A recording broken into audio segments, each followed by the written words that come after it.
Good morning, good evening, good afternoon, wherever you are, wherever you might be. This is a scene for Living World Darkness, New York by night, werewolf venue. And we find ourselves in the Sept of Green, where we see Aaron in one of the trees playing on his harmonica, just playing on his harmonica. Aaron can hear the horrible tap on keys that is taking his beat off. He hears like tap tap tap tap tap tap tap tap tap tap tap tap tap tap, and then motherfucker, and something slamming. Aaron stops playing his harmonica and looks down from one of the trees, and then he sees Glasspaw probably sitting on his rock again. What do you want? You're right there. Yes, a little bit angry, but I'm all right. What are you doing here and who you are? I'm here playing my harmonica.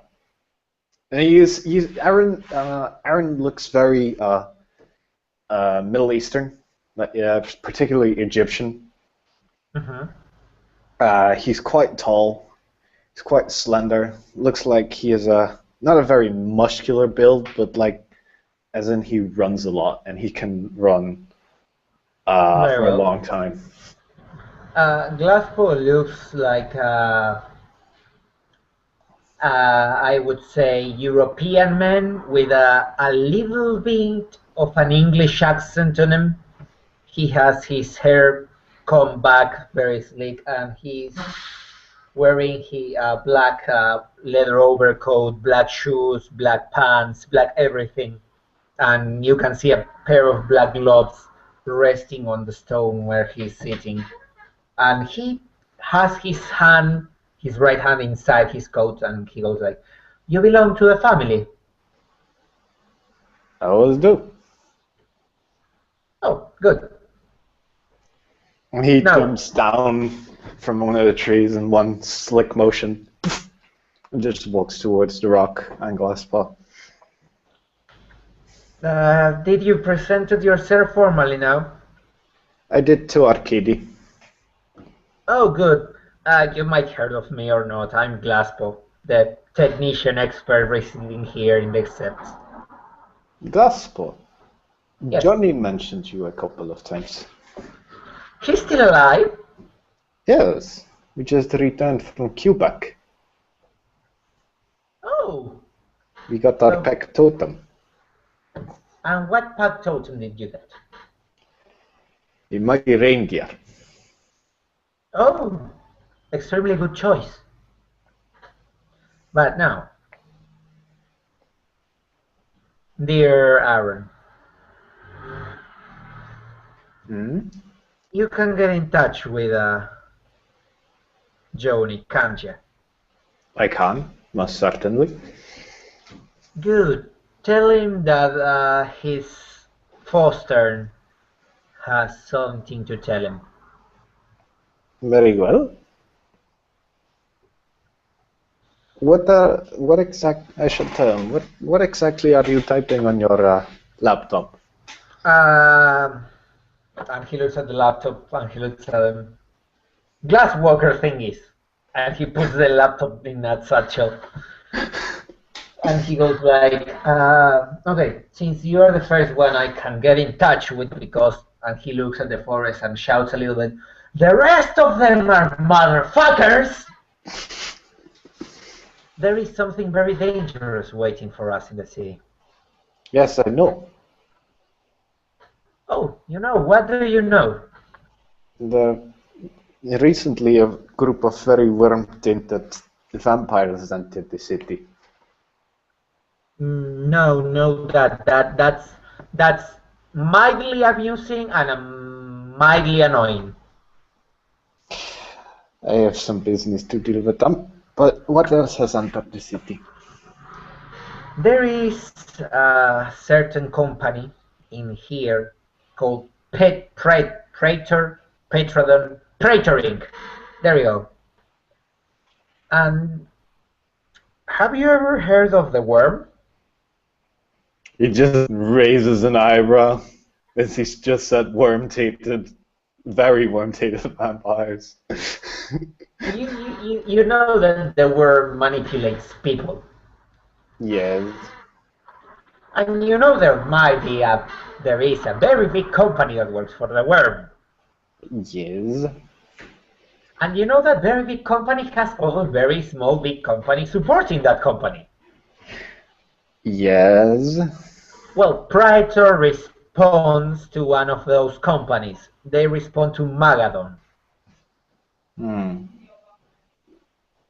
And they are here in the city getting jobs, taking, I think, hiring people in the Bronx to make a subsidiary of Praetor Inc. here.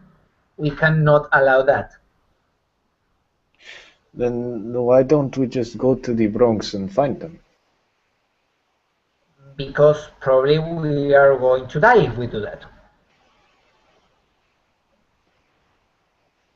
I have been trying to get information on them, but when I was doing that, somebody hacked my PC and make it almost explode. Hmm. That is And worrying. you know how hard it is to hack a glass walker, and how infuriating it is for a glass walker to be hacked. Uh, I can make a guess. Very well, you're smart. I like that. Now, I need you to go and spread the word and say that I am calling everybody for a meeting. And in exchange, I heard you have things with vampires. I don't know what you have with vampires, but I can help you. These, yeah, these are. Well, my tribe has some very, very bad blood with them. As almost all tribes. These ones in particular. Okay. And he brings out a little red notebook.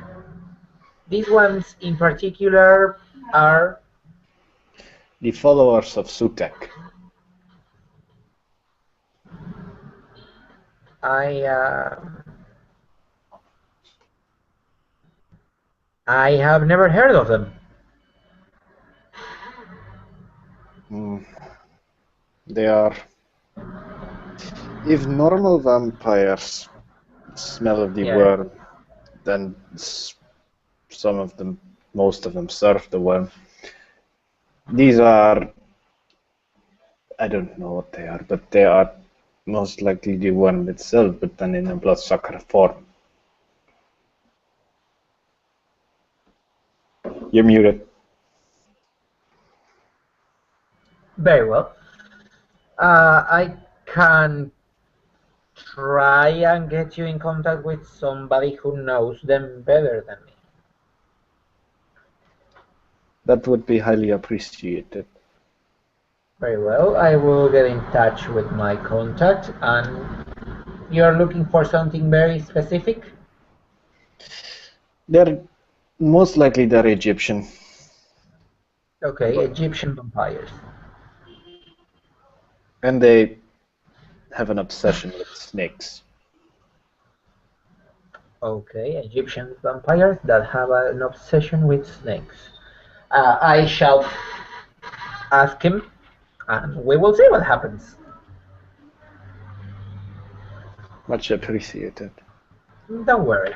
This means a lot. Glasspool will put his gloves, will take his coat back, and then clean himself a little bit. Now, go, run, inform everyone. We need to kill things, so it seems to be. Very well. And he just turns around and then turns around again and says, "Thank you again." And then just turns around again and just storms right off. Oh, that was fast. And Glasspaw will just grab his things and he will just grumble and leaves.